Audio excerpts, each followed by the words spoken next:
it's Ann Taylor Pittman, Executive Editor at Cooking Light. Thank you so much for tuning in today. I have a really fun lunch idea to share with you. It's from our September issue, our latest issue, this guy. The whole feature well section or feature section is devoted to big batch cooking. So it's about getting ahead on the weekend and setting yourself up for a week ahead of healthy meals. So today I'm going to be showing you a really fun lunch. It's a twist on tuna salad. You know, meal prep is big. People love making lunches for the week. I have to say that the editors were a little hesitant about this idea because the idea is you make a lunch and you pack it 4 servings to eat throughout the week.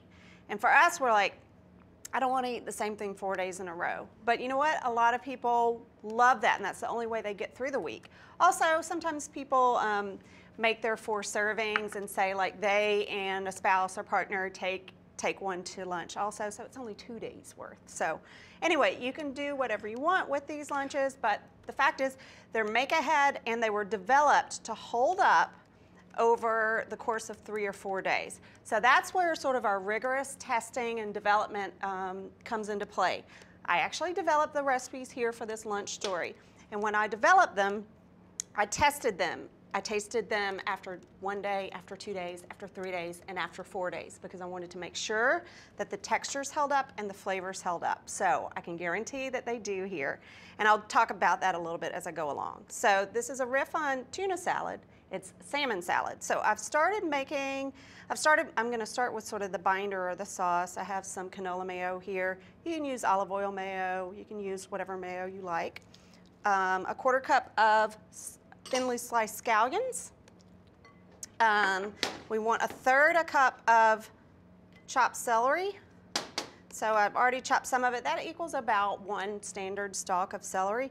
So what I like to do to make smaller bits is I'll take my celery, cut it in half, trim it out, and just cut it a couple of times or 3 times lengthwise to form like smaller pieces.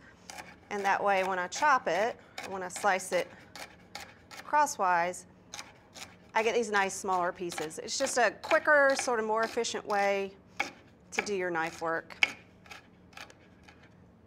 For some of you, that might be a no-duh, but I know that there are a lot of people out there who need those kind of quick tips. Especially, you know, if you're busy on the weekend, but you want to set yourself up, you want to make sure that you eat a healthy lunch, and you want to take the time to do this. Let's make it easy. Let's make it as easy as possible. So, celery gives you nice crunch. I have a little bit of kosher salt and some black pepper that's going to go in. And then let me add some lemon zest and juice. So we're using a teaspoon of lemon zest. I'm just going to go around the lemon with the microplane. If you don't own one of these, I highly recommend that you get one. It's great for certainly citrus, but also for grating garlic to go into everything from, you know, guacamole to sauces to meatballs. When you grate your garlic, it's just really quick, and it sort of forms it into a paste so you don't get any garlic chunks that you bite into. It helps the garlic disperse better. So going around about 1 lemon, it's about a teaspoon of zest. And then I need a tablespoon of juice. So the lemon is going to keep the flavor nice and perky over those, you know, 3 or 4 days that the lunch is sitting there. So I learned this tip, if you're squeezing a lemon and you don't want to use like a citrus press, you can just squeeze it holding it up like this so that if any seeds come out, they don't fall down into your mixture here. They're going to stay on the surface of the lemon. I actually don't see any seeds in this guy, but if there were, they wouldn't fall down into the bowl. They'd stay right here. So I know that about half a lemon is about a tablespoon of juice. So that's good there. And now, dill. So dill is another ingredient that's going to keep the salad tasting really nice and fresh and flavorful. The flavors are not going to get diluted as your make-ahead lunch kind of hangs out for a few days.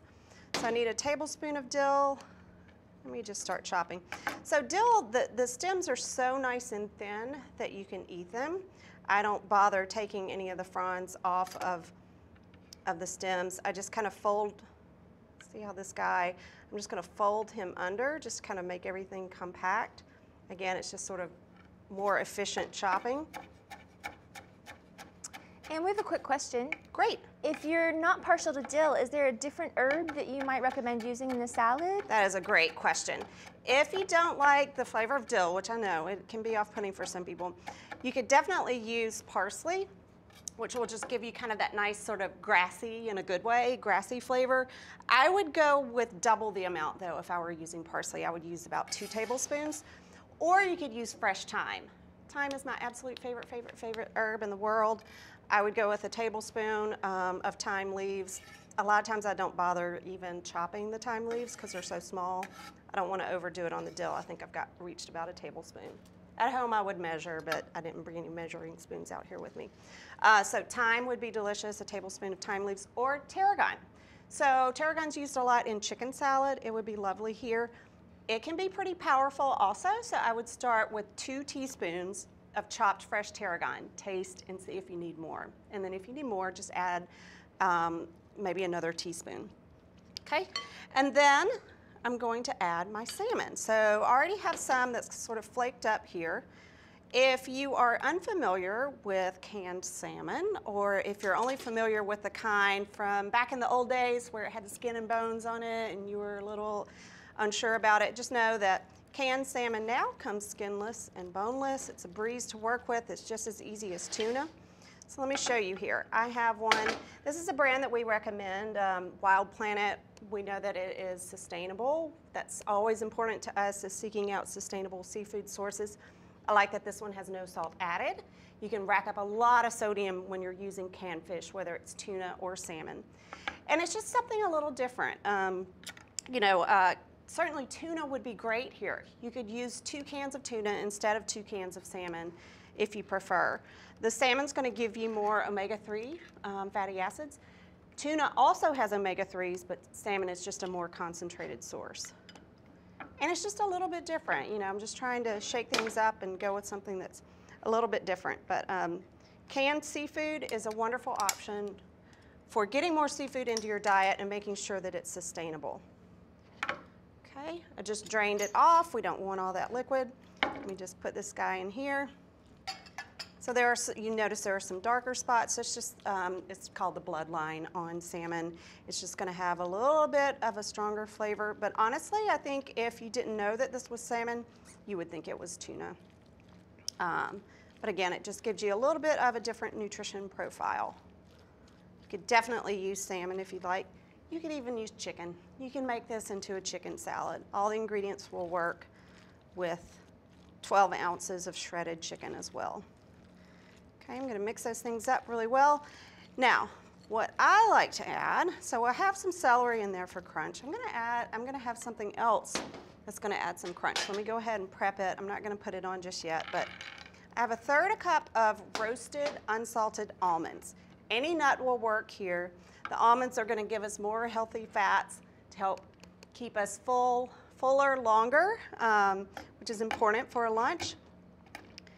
And I'm using unsalted roasted almonds. Unsalted because, you know, I'm watching my sodium intake. I don't want a salt bomb at lunch that's gonna make me feel, you know, kind of puffy and uncomfortable the rest of the day. I'm just coarsely chopping this because I want the almonds to be sort of substantial in size so that they have a really profound crunch. You know, in other words, there are bigger pieces to have a bigger crunch. They will hold up beautifully also over the course of a few days.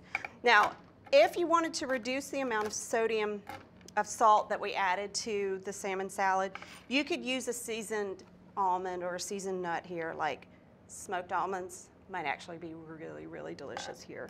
But just know that they're gonna have a fair amount of sodium in them, so you might wanna back off on the salt that you added to the actual salmon salad. Okay, so that's one component of our lunch. That's not it, that's not all. Let me just set that aside here and then go on to bring in some of my other items. I have some grapes here, I have some nice green leaf lettuce, and I have some carrots. So I want to include some carrots here with the salmon salad. I am not a fan of the pre-cut baby carrots that you buy in the store. If you are, by all means use them. I'm just not a fan of those. I would always rather just cut my own carrots. So I want about 2 cups of carrot strips or sticks. So I just cut the carrot in half, and then I just cut it into little sticks. It's great to nosh on, you know. You can even sort of use it as a dipper in your with your salmon salad. And we have a quick question. Great. Why do you prefer these carrots versus baby carrots? Don't get mad at me if you love those baby carrots. Power to you. I find that they taste, well, to me they taste kind of watery, and there's always some liquid down in the bag. I've also read that sometimes they are washed with a little bit of bleach, and that just does not do it for me. So, but I think that for me, it's the flavor and the texture, I think, of whole carrots that I cut down myself, I think is just superior to the bag baby carrots. Again, if you love them, that's great. Go for it. It's just a preference thing. I also think these look better. I don't know. The little nubs don't do it for me. Don't be mad at me. The last component here is some whole wheat pita. So just like you would have with, say, like a little bistro box that you pick up at the deli or at, a Starbucks or something. If you were to have a chicken salad or a tuna salad, you might have some crackers or some bread, so I'm including that here. And no one's mad. Tammy actually agrees with you on Oh, the bag baby carrots. But I don't ever want to vilify any food, especially if it's a vegetable. If that's what you love and that's how you get in your vegetables, please, go with it. Have no shame. I don't ever want to food shame anybody. Okay, so I'm just cutting this into 8 wedges, and those are my components. So when I'm packing this up for lunch, and again, this makes 4 servings. So if this were for you and you alone, that would give you 1 day to eat out during the week because, hey, maybe Fridays are fun days for you or whatever day.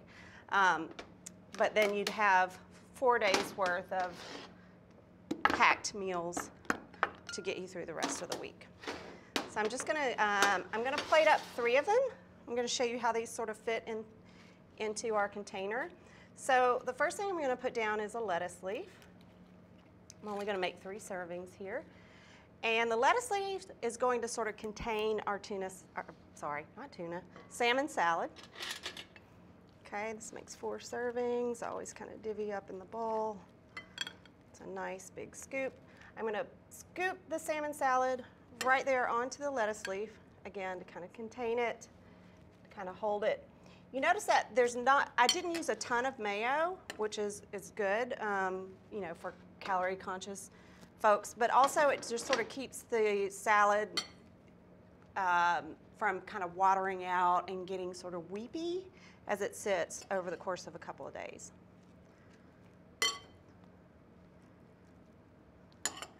So there's 1 extra serving over here that I'll just set to the side. And then I'm going to sprinkle on those almonds for the nice crunch.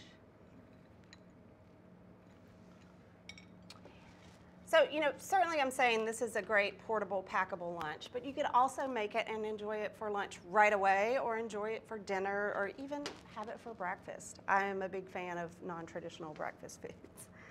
Let me pack some carrots here. Again, you can use the carrots sort of like dippers, sort of scoop it into the tuna salad, salmon salad. I keep saying tuna salad. Salmon salad.